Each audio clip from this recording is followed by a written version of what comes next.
to this interesting discussion at News Mobile, which is about women and the empowerment of women. Beyond Me Too is a topic that we have seen and discussed over a lot many months that have happened. We have seen it trending on social media. We have seen important women and important forums discussing and talking about it.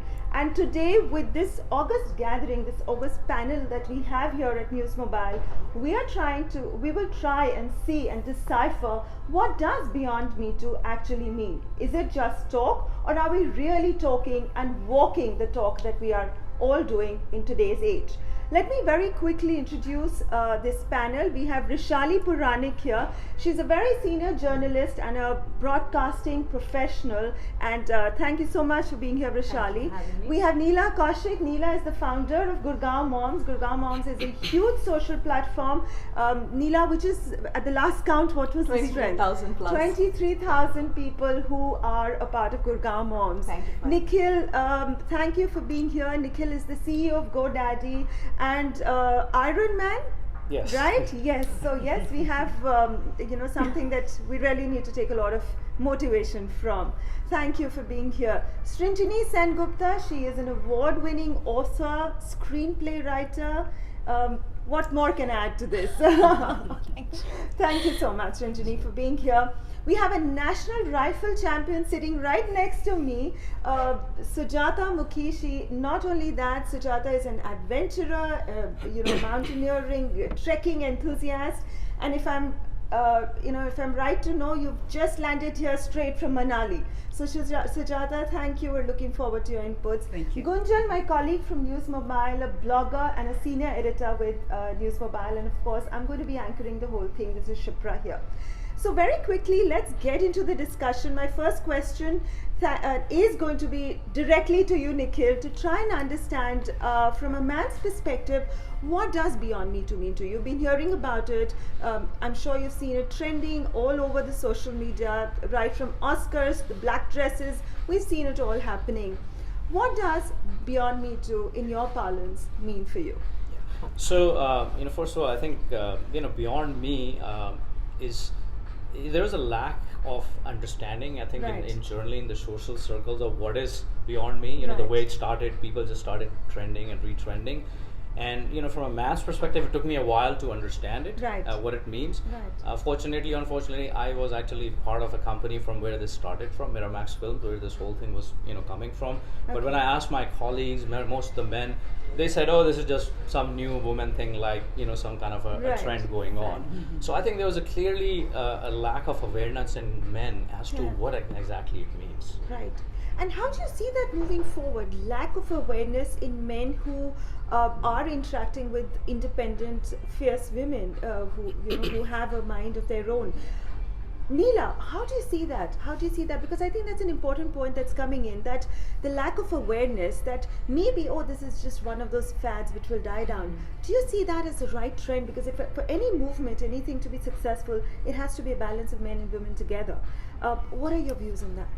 See, according to me, the conversations have just begun. So Right. it is too early to say that, to dismiss it off, saying that probably this will go down as a fad, or probably. But I think the conversations have come out loud, have come out stronger. A lot of women have felt good about sharing their stories, and when they shared their stories, what happened was it encouraged other people to share their stories as well, other women to share their stories as well. And so this was more like an empowerment through empathy. Right. So I will say moments like this, of course, initially they're always met with cynicism and doubts, but I Right. think over a period of time, it is again in our hands Right. to see how we can make it powerful and a reality in our circle at least. We cannot make a huge difference, but at least in our space, we see how we can bring about Right. a change, a small change. Right. But do you think you mountaineer and you move across, you were in Manali as we were just talking about, you would be seeing women at, like the last rung of women, the village Yeah. women, everything. Does Me Too really work for them? they still have gender discrimination, they still have physical abuse, there is still torture. How do we ensure that women of that strata are really getting uplifted? First of all, yeah, they wouldn't actually be aware at all, what Right. this movement is. And, the places that, I've been to, I think women are pretty strong over there. You see this distinction that it's the women who actually do all the hard work and household Right. work, but I think they're pretty happy with that as well. And myself, being from Darjeeling, we are almost, I was just telling her that we're almost treated equally, men, and I feel very thankful that I come from that background. My father does the dishes, my husband does the dishes, he does the Right. cooking. So I think it also starts from home. That whether you're actually experiencing that, and I feel lucky about that as well. So, what else can I say? Right. So you're saying basically it comes a lot from the background. Correct. So where if men and women, while growing up, boys and girls have been treated equally, like you're saying in your background, things are different. Correct. Right. So what are we then talking about?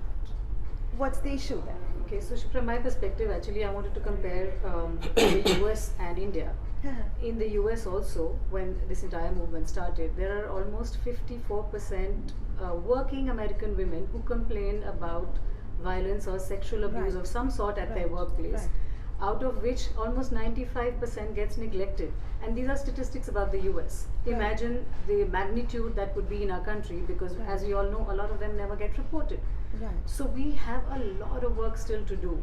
And I personally feel that while Me Too, it's a brilliant concept, and even if it starts gathering fewer women initially, like she said, it needs to gather more momentum. You need the administration of the country to also participate to make this a really larger movement. Right. It Vrishali, as soon as we get administration, and there are a lot of other things that come in, then there'll be politicization of the whole thing.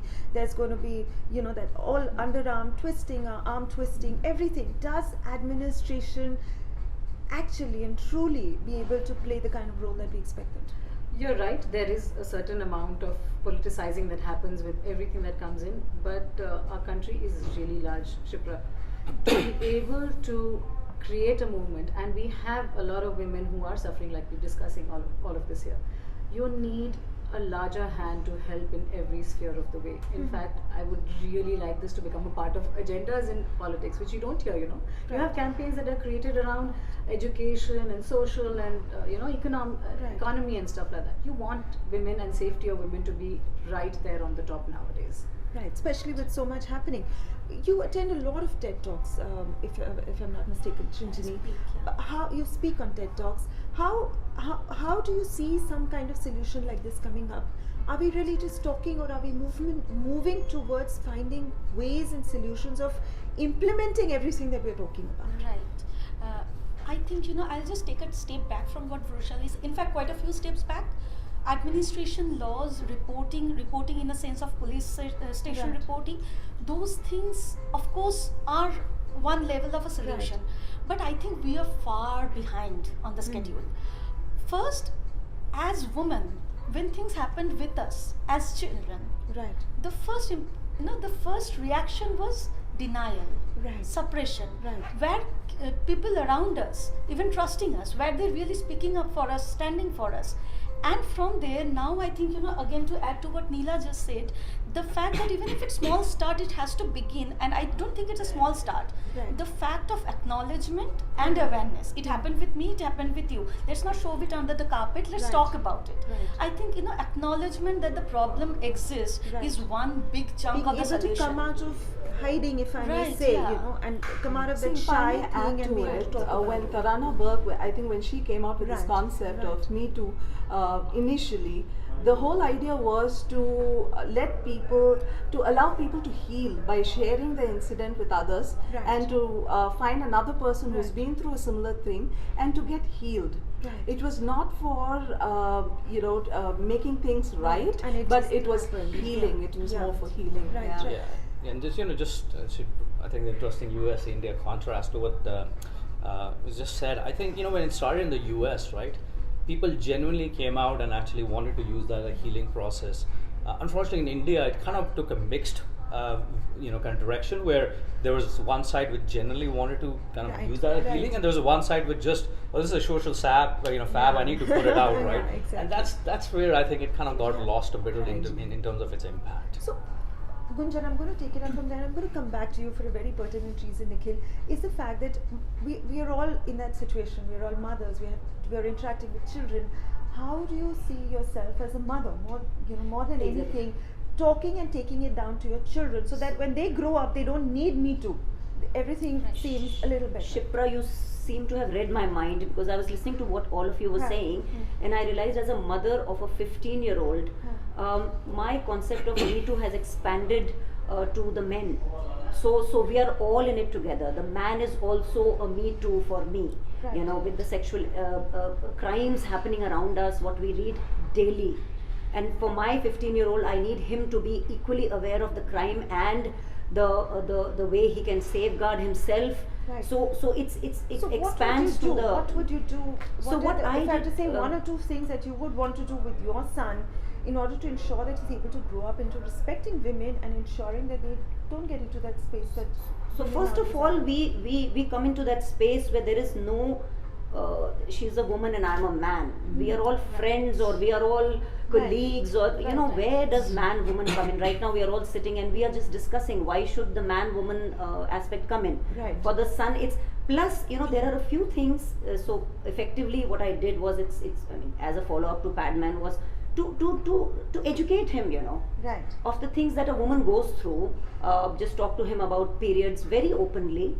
Which was an issue as well, but it gave me an opportunity to revisit the point and say, listen, these are the things that happen, and you need this to is be how aware. I deal with it. Can you support me? Right. And when you have a question, please come to me and clear it. Right. Nikhil, as a father, right, how do you think you can, not just your, I'm not talking about a son or a daughter, your children, whether it's a girl or a boy, how do you think a man, a father can play a role in ensuring that the kids grow up to respecting the other gender, for a woman and for a man also? For a Yeah, child. I think that's wonderfully stated by my colleague here. I think I have a 14-year-old daughter and I have a son, so I have that kind of constant education on both sides. Right. And I think one thing is, I think as parents, I try to bring out the definitions pretty early to them of what all this Right, means, right. because I think there was a parental kind of Right. protection not to talk about it, or stay away. Right. Like for example, we're talking about kind of sexual abuse, we talk about discrimination, we Right. talk about gender bias, and a lot of time we never actually tell them what the definition is. Exactly. And when you don't know the definition, and my colleague talked about rural areas, right? There, people just don't know what they don't know, so they Right. see this is a norm. So Yes. one of the things I actually, as parent, try to do is always, hey, here is what it means, and here is black and So white. really There is no, clearly if somebody's stating the touched you, meanings right? to them, It's like right. that's not appropriate. Right, You need to right. bring it out then. Right, Otherwise, right. the children say, oh, this is okay. Right. This is norm, and as they grow up, they start accepting it. Right, right. Neela, for a forum like GurgaonMoms, where you have 23,000 women that you're interacting with, and we were just discussing there is a lot of issues that come out there. Going forward, how do you think you can be a part of this larger movement? And what are certain things, one or two top things that you think you or all of us as a group, as a cohort, can do to ensure that women are, the issues that are there today get minimized? So as a community, what we do today is there are women who are willing to share their story. There are women who do not want to share their story as their own story. So then what they do is they write to us and we share it as an anonymous story. Okay. And then they get responses to that, and then they Right. heal through that. Okay, So that that's- is that's one. a wonderful The idea. second thing is when women go through domestic abuse and when they mention about that in the community, Right. or when they tell any of the co-committee members, then immediately what we do is we have very good good-hearted people in the community. We have lawyers in the community who volunteer their time, who counsel them. We have very good counselors as well who spend time with them and also tell them, what is the direction to take. Right. So that way we are blessed. Then another thing as a community that we do is we have started offering, now in case there is domestic abuse in the house, then you can invite 10 to 15 moms who Okay. can go visit the house as good friends. So the Okay. family knows Right. that she's not alone and that she has a support network behind her. Right. You know, So it is that's just it'll just be a friendly Right. visit. Now, how each one of us can support? We keep hearing these stories. It is not that these high-rise buildings do not have such stories. Absolutely. These stories are prevalent Everywhere. everywhere. Yeah. So when you hear such story, do not brush it under the carpet. Do not, discard Just it. let And it you go should off, yeah. give it its due importance, Right. and try seeing what the solution is. If you Right. cannot give the solution, handhold the person to the right people Right. who can give that particular Right. person the support that she needs. Exactly. Right. Perfect. Shinjini. Yeah, just to add to all, that we have been talking about and hearing. I mean, there is this pyramid of hate, right? Right. At the top of it are the sexual crimes that get reported and make Right, newspaper right. headlines. And we are kind of very, it's very easy to agree with. That those are Exactly. obviously Yeah. social evils, and we They agree are that they bucketed, should be, yeah.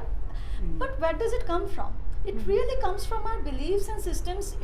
I'm reminded of that India's Daughter, or that documentary where, once we get into the psyche of the person, and then it's like, yes, even, half of us think that way, Right. or even all of us, It's an important it's a thing. very- So it's about questioning our own conditioning, yeah. psyche, our own Yes. conditioning Right. that comes in. Sujata. Yeah. So one story that I can, if I have time to Yeah. talk about is, we have, when we get married, there's a trend of eloping, right? Right. You take the girl away from the house without any permission. So when my cousin eloped, with my Bhabiji, of course now. On the third day or fifth day, you're supposed to go back to the mother's house and say that, what, I've married your daughter, please give us permission, give us the, Right. Ashirvad or whatever. So that is when, aunt actually said, I'm going to ask you a question. Did you actually elope? Did somebody force you? Or, did you actually go willingly? Consent.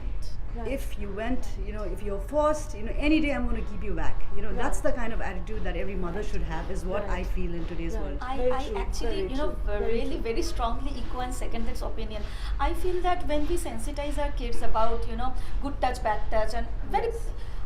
I have also held workshops where I have taught very young kids Right. about what it means to touch somebody well or not with a good intention. Right. But what is very very important is how we react as parents. One, you are always welcome back home, no matter Right. what is your age. As a child, it's my Till the duty child- as a parent to just Yeah. welcome my child back home. I mean, obviously not Exactly. after they have done a crime, Right. but after they have been victimized. Right. And secondly, if we hear our kid come and say that something has happened to them, don't react with a shock or a scandal. I mean, let's not. It's not the end of the Temper world. the And I think It's that's a not the lot end of the our world. conditioning Yeah. that has to happen. Do you think that happens very quickly, Vrishali? Is that something that will come easily as a parent? No, so or she's it'll take a while absolutely for us to right. reach This there? entire discussion that's coming back to it said, first and foremost, instead of we have always been protecting our children, I think we Right. need to empower them. Right. That is the Right. first line of thought that we all have agreed upon. Right. And this needs to start at home, in schools. There needs to be a lot of education around all of that, and I think that should make our next generation Right. much more confident to be able to deal with all of these kind of crimes. Absolutely. Taking on that cue, I think some very important points that have coming from the fact, from what Gunjan said, the conditioning, the way we bring up our children, because that's the new generation that's going to take up.